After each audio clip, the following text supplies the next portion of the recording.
Bismillahirrahmanirrahim. Assalamualaikum warahmatullahi wabarakatuh. Alhamdulillahirrabbilalamin. Wassalatu wassalamu ala asrofil anbiya wal mursalin wa ala alihi wa ashabihi rasulillahi ajmain. Amma ba'du.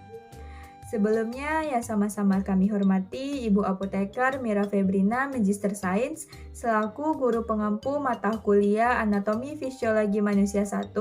Perkenalkan, saya Era Manisa Putri dengan nomor induk mahasiswa 2201-109, selaku moderator dan pemateri 1 dari kelompok 3. Pada kesempatan kali ini, kami dari kelompok 3 akan membahas materi mengenai transportasi senyawa melintasi membran. Tentunya saya di sini tidak sendiri, saya ditemani oleh rekan-rekan saya. Perkenalkan, nama saya Dea Mulia Putri dengan NIM 2201107.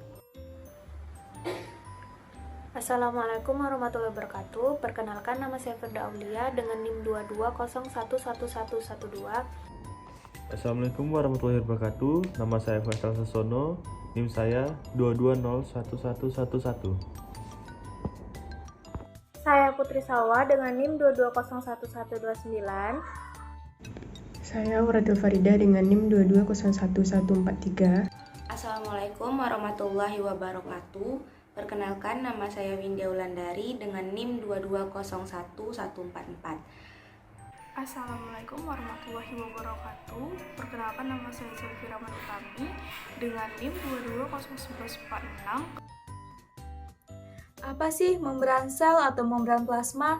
Organisme multiseluler mempunyai sistem transportasi yang melibatkan sel atau membran sel yang memiliki ketebalan sebesar 5-10 nanometer. Membran sel juga sering disebut dengan membran plasma, merupakan tahap yang sangat penting dalam terjadinya kehidupan di bumi. Tanpa adanya membran plasma, dalam sebuah sel tidak akan mungkin berlangsungnya kehidupan. Nah, fungsi dari membran sel ini adalah sebagai pengatur transportasi zat dari luar ke dalam sel dan begitu juga sebaliknya. Mengatur komunikasi antar sel, sebab di dalam membran sel ini terdapat reseptor, tempat melekatnya enzim, dan juga sebagai pelindung bagian dalam sel untuk menjaga keseimbangan kadar ion dan air. Membran sel secara umum terdiri atas 2 lapis lipid, dan di antara lapisan tersebut juga terdapat molekul-molekul protein dan karbohidrat. Struktur membran sel secara lengkap dapat terlihat pada gambar berikut ini. Untuk penjelasan selanjutnya, saya serahkan kepada rekan-rekan saya. Waktu dan tempat dipersilahkan. Selanjutnya yaitu mekanisme transportasi pada membran sel. Transportasi sel merupakan salah satu fungsi penting membran plasma. Secara umum, mekanisme transportasi pada membran sel terbagi menjadi 2, yaitu pertama transport pasif dan kedua transport aktif. Transport pasif merupakan perpindahan zat atau molekul dari konsentrasi tinggi ke konsentrasi yang rendah yang tidak membutuhkan energi, contohnya yaitu difusi dan osmosis. Kemudian ada transport aktif, yaitu perpindahan zat atau molekul atau ion dari konsentrasi rendah ke konsentrasi tinggi yang melawan gradien konsentrasi dan membutuhkan energi berupa ATP. Nah, contohnya yaitu pompa ion Na+, K+, atau yang sering kita kenal dengan pompa ion natrium kalium. Kemudian ada endositosis dan eksositosis. Nah, pada gambar kita dapat melihat mekanisme transportasi pada membran sel, yaitu sebelah kanan ada arah gradien konsentrasi, yaitu dari konsentrasi tinggi ke konsentrasi yang rendah. Kemudian selanjutnya ada gambar transport pasif dan transport aktif. Nah, pada gambar transport pasif terdapat 3 macam difusi, yaitu difusi sederhana, difusi melewati protein kanal, dan difusi melewati protein karier atau protein pembawa. Nah, selanjutnya ada gambar pada transport aktif, yaitu arahnya melawan gradien konsentrasi dengan bantuan energi atau ATP. Selanjutnya, transport pasif sel. Transport pasif sel dapat dibedakan menjadi difusi dan osmosis. Pertama adalah difusi. Difusi merupakan pergerakan atau perpindahan partikel atau molekul suatu zat terlarut. padat, cairan atau gas dari konsentrasi yang tinggi ke konsentrasi rendah, hingga mencapai keseimbangan. Difusi tidak memerlukan energi sel, dan energi yang digunakan berasal dari gerak acak partikel atau molekul yang berdifusi. Baiklah, saya akan menjelaskan tentang difusi. Jadi, difusi ini merupakan bagian dari transfer pasif, yang mana transfer pasif itu yang tidak membutuhkan ATP pada prosesnya. Lalu, prinsip difusi tersendiri ini merupakan prinsip di mana terjadi perpindahan zat terlarut dari konsentrasi tinggi ke konsentrasi rendah. Contoh pada konsepnya itu tinta yang dituangkan ke dalam air. Pada konsentrasi zat di tinta itu sangat tinggi. Lalu ketika masuk ke air menjadi konsentrasinya itu rendah karena setelah tercampur dengan air. Lalu difusi ini terbagi menjadi dua. Yang pertama difusi sederhana dan yang kedua difusi terbantu. Yang mana pada difusi sederhana ini membrannya itu bersifat nonpolar atau hidrofobik. Biasanya itu zat molekul atau ionnya itu yang dapat melewatinya, contohnya itu CO2, O2, Cl, beberapa vitamin, contohnya vitamin A, D, E, K. Lalu contoh dari difusi sederhana ini adalah dalam tubuh itu penyerapan sari-sari makanan di usus halus, lalu juga ada pertukaran O2 dan CO2. Lalu selanjutnya difusi terbantu. Difusi terbantu ini tadi terbagi menjadi dua. Yang pertama melewati protein kanal dan melewati protein karier. Saya akan bahas yang pertama tentang si protein kanal. Prinsip pada protein kanal ini adalah porin yang bekerja itu membentuk pori pada membran. Sehingga kita dapat melihat di gambar itu seperti selang atau saluran, yang mana itulah tempat si ion molekul atau zat itu lewat. Lalu yang kedua itu protein melewati protein karier atau pembawa. Prinsipnya itu dia mengikat molekul yang spesifik sehingga dapat melewati membran, sehingga ia dapat melewati membran tersebut. Contohnya itu seperti glukosa yang masuk ke dalam membran sel. Baiklah, sekian yang dapat saya sampaikan. Semoga yang saya jelaskan tadi dapat dimengerti dengan teman-teman. Saya akhiri. Wassalamualaikum warahmatullahi wabarakatuh. Di sini saya akan melanjutkan penjelasan dari teman saya tentang transport pasif. Yang kedua yaitu osmosis. Osmosis berasal dari kata os yang berarti lubang dan movi yang berarti berpindah. Osmosis ini adalah perpindahan molekul air atau zat pelarut dari konsentrasi yang tinggi ke konsentrasi yang rendah dengan melewati membran semi-permeabel. Membran sel merupakan membran yang bersifat semi-permeabel. Arti semi-permeabel di sini adalah membran tersebut dapat dilalui oleh zat-zat tertentu, tetapi tidak dapat dilalui oleh zat-zat lainnya.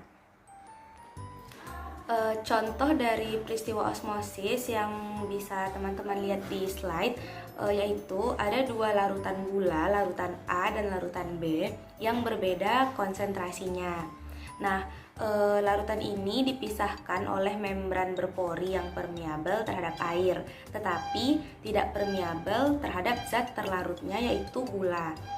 Nah, air berdifusi dari larutan hipotonik ke arah larutan hipertonik yang menyebabkan pengurangan konsentrasi larutan gula. Nah, pada peristiwa inilah terjadi yang namanya osmosis. Selanjutnya, arah osmosis hanya ditentukan oleh perbedaan konsentrasi zat terlarut total. Nah, dalam hal ini dikenal ada 3 istilah terkait dengan konsentrasi zat terlarut sebuah larutan, yaitu yang pertama ada larutan hipertonik, isotonik, dan hipotonik. Yang pertama, larutan hipertonik adalah larutan dengan konsentrasi zat terlarut yang lebih tinggi. Kalau larutan isotonik adalah larutan dengan konsentrasi zat terlarut sama, dan yang terakhir larutan hipotonik yaitu larutan dengan konsentrasi yang lebih rendah.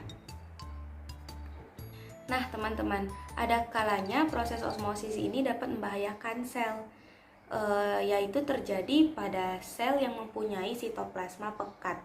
Berarti artinya mempunyai sitoplasma pekat itu konsentrasi airnya rendah. Nah, jika berada dalam kondisi konsentrasi airnya rendah itu tadi disebut hipotonis. Nah, jika berada dalam kondisi hipotonis akan kemasukan air hingga tekanan osmosis sel menjadi tinggi. Nah, keadaan yang demikian dapat memecahkan sel tersebut. Dikatakan sel tersebut dapat mengalami lisis. Lisis yaitu hancurnya sel karena rusak atau robeknya membran plasma. Nah, sebaliknya, jika sel tersebut dimasukkan ke dalam larutan hipertonis, yang tadi sudah saya jelaskan, hipertonis yaitu konsentrasi airnya tinggi. Nah, dibandingkan sel tersebut, maka air di dalam sel akan mengalami osmosis keluar sel. Sel akan mengalami krenasi yang menyebabkan sel tersebut menjadi keriput dan kekurangan air. Kemudian ada juga pada sel tumbuhan, keluarnya air dari sitoplasma keluar sel menyebabkan volume sitoplasma tersebut mengecil.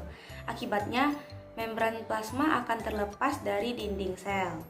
Nah, peristiwa tersebut atau peristiwa lepasnya membran plasma dari dinding sel biasanya disebut dengan plasmolisis. Plasmolisis ini jika keadaannya parah akan dapat menyebabkan kematian. Sekian penjelasan saya tentang osmosis, dilanjutkan oleh partner saya selanjutnya. Terima kasih. Tidak semua molekul zat dapat ditransfer secara pasif melalui membran, terutama untuk molekul-molekul yang berukuran besar, sehingga diperlukan sistem transport lain, yaitu transportasi aktif. Nah, apa sih transportasi aktif? Transportasi aktif adalah gerakan ion dan molekul melawan suatu gradien konsentrasi menggunakan energi untuk keluar dan masuknya sel melalui membran sel. Dalam proses transportasi aktif ini memerlukan energi berupa ATP dan enzim untuk memindahkan ion atau molekul dari konsentrasi rendah ke konsentrasi yang lebih tinggi. Nah, transportasi aktif ini meliputi yang pertama endositosis, yang kedua eksositosis, dan yang ketiga pompa natrium K. Pertama kita bahas endositosis.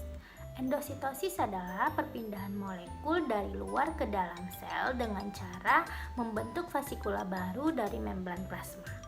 Nah, endositosis ini terdiri dari dua, yaitu fagositosis dan pinositosis. Fagositosis yaitu jika yang ditransfer berupa makromolekul melalui gelembung-gelembung besar. Pada gambar tersebut, food or order particle merupakan makromolekul. Nah, makromolekul ini akan masuk ke dalam sel melalui kaki semu atau yang disebut pseudopodium. Kaki semu ini akan menjulur keluar, kemudian akan menangkap makromolekul tersebut. Lalu kaki semu akan memisahkan diri dengan cara melingkupi makromolekul dan membentuk yang namanya food vakuola. Yang kedua ada pinositosis, yaitu jika yang ditransfer berupa larutan melalui gelembung-gelembung kecil. Nah, pada gambar pinositosis terdapat lapisan protein yang mengelilingi vasikula. Vasikula tersebut akan terbuka dan molekul akan masuk ke dalam sel. Biasanya proses ini terjadi pada sel-sel kelenjar dan ekskresi. Lah, saya akan menjelaskan apa itu eksositosis. Eksositosis itu adalah perpindahan molekul dari dalam keluar sel. Juga merupakan pengangkutan molekul di dalam sel melalui pembentukan vasikula. Eksositosis merupakan proses pengeluaran zat dari dalam sel dengan cara fusi atau penggabungan vesikula dengan membran plasma sel. Proses terjadinya eksositosis itu pertama, vesikel transport bertunas dari aparatus Golgi atau badan Golgi dan bergerak di sepanjang mikrotubulus skeleton ke membran plasma.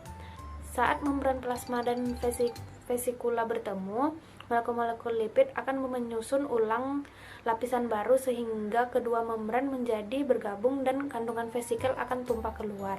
Untuk pengangkutan ion K dan Na terjadi secara serentak. Untuk setiap molekul ATP yang digunakan, ada 2 ion K yang dipompa ke dalam sel dan 3 ion Na yang dipompa keluar sel.